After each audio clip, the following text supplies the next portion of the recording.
हे guys, आज हम Riemann zeta function की डेफिनेशन देखेंगे।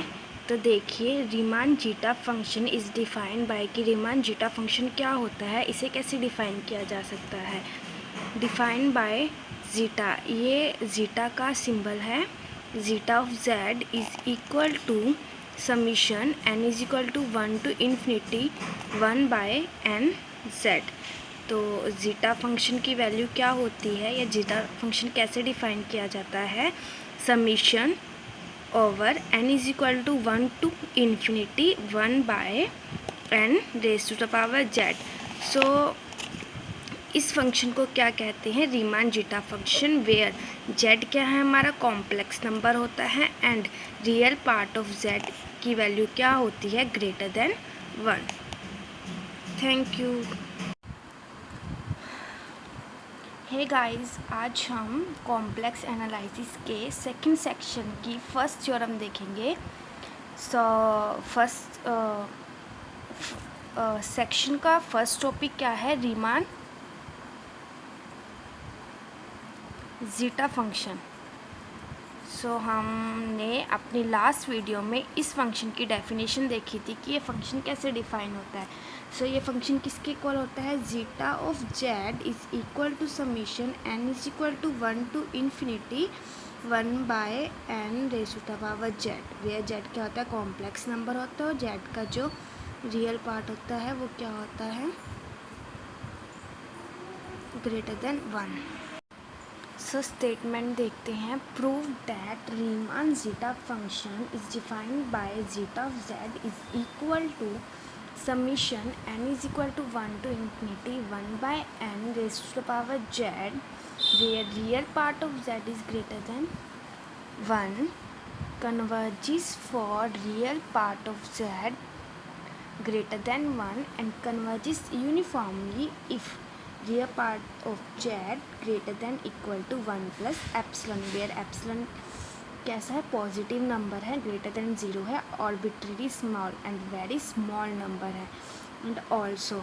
और हमें क्या प्रूव करना है साथ ही कि जीटा ऑफ जेड क्या है, एनालिटिक भी होगा for real part of Z greater than equal to 1 plus epsilon. So इसका प्रूफ देखते हैं। Let us consider n raise to the power z is equal to e power में क्या है, log of n raise to the power z। अब हम n of z को e raise to the power log of n z कैसे लिख सकते हैं, क्यों, क्योंकि जो एक्सपोनेंशियल होता है वो log के साथ कैंसिल हो जाता है, तो ये किसके इक्वल आ जाएगा, n ऑफ z के इक्वल। सो हमने कंसिडर किया है n of z is equal to this function. अब हमें पता है बाय द लॉग की प्रॉपर्टी होती है डेट अगर log ऑफ x की पावर a है then it is equal to the a log of x। So वही किया है, z को हम आगे ले आए। नेक्स्ट स्टेप में क्या किया है, z हमें पता है कैसा नंबर है, कॉम्प्लेक्स नंबर है, और कॉम्प्लेक्स नंबर किस फॉर्म में होता है, x प्लस आयोटा वाई। सो हमने यहाँ पे z के प्लेस पे क्या लिख दिया है, x plus iota Y log of n। अब using the formula E A B is equal to E A plus B is equal to E A dot E of B. So अलग अलग कर दिया है, E X log n dot ई iota Y log n। अब same इस property से जैसे हमने इस स्टेप से इस स्टेप पे गए थे, इसमें रिवर्स है इस स्टेप से इस स्टेप पर। तो अगर आगे x है तो इसको n की पावर में लिख सकते हैं एंड ये टर्म एज इट इज़। अब एक्सपोनेंशियल के साथ लोग कैंसिल, सो यहाँ पे क्या गया, n raise to the power x dot E iota Y log n। अब क्या किया है, इन्वर्स कर दिया फंक्शन को, एंड z था हमारा यहाँ पे। अब हमने क्या कर दिया है, इनको हम डिनोमिनेटर में ले आए हैं।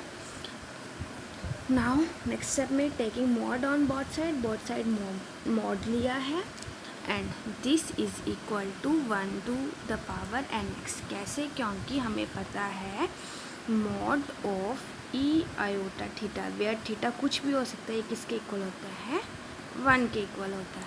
सो ये हो गया 1 के इक्वल। सो हमारे पास क्या बचा है, मॉड ऑफ 1 एंड, ठीक है। Let epsilon greater than 0 be an real number and real part of z is equal to x, which is real part of x is greater than equal to 1 plus epsilon। अब देखिए हमारे पास क्या है, real part of z is greater than 1 है। ये zeta function में की प्रॉपर्टी होती है। देन इसको हमने क्या लिया है, रियल पार्ट ऑफ z को x लिया है, तो मतलब x क्या हो गया, ग्रेटर देन 1। तो x अगर ग्रेटर देन 1 है then x is also greater than equal to 1 plus epsilon. क्यों, क्योंकि जो एप्सिलॉन होता है वो वेरी स्मॉल नंबर होता है। सो ये ट्रू है। आप इसको ट्राई भी करके देख सकते हैं। आप एप्सिलॉन की कोई भी वेरी स्मॉल वैल्यू लीजिए और x की वैल्यू लिए ग्रेटर देन 1। सो ये या तो इसकी इक्वल आएगी या इससे बड़ी आएगी। नाउ दोनों को n की पावर में लिख लिया, तो n ऑफ x is greater than equal to n of 1 plus epsilon. So that अब हमारे पास क्या था, mod of n raise to the power z is equal to 1 n raise to the power x। ये दो equal to n, this is अगर if n raise to the power x is greater than n raise to the power 1 plus epsilon, then अगर हम इनका inverse करते हैं, इनको denominator में लेते हैं, तो यहाँ पे साइन भी, इनइक्वालिटी का साइन भी चेंज हो जाता है। So this is less than equal to 1 upon n raise to the power 1 plus epsilon. So since summation n is equal to 1 by n 1 plus epsilon is convergent by p test। अब जो ये series है ये by P test convergent है। क्यों, क्योंकि p की value greater than 1 है। सो कन्वर्जेंट है। So by Weierstrass M test क्या कहता है कि अगर हमारे पास u z कोई सीरीज़ है and mod of u and z is less than equal to m, और अगर हमारी m n सीरीज़ कन्वर्ज करती है तो u एंड z भी कन्वर्ज करेगी यूनिफॉर्मली। सो वही लिखा है। m n टेस्ट क्या स्टेट करता है, यहाँ पे स्टेटमेंट लिखी है। सो अगर हमारे पास क्या था 1 n ऑफ z,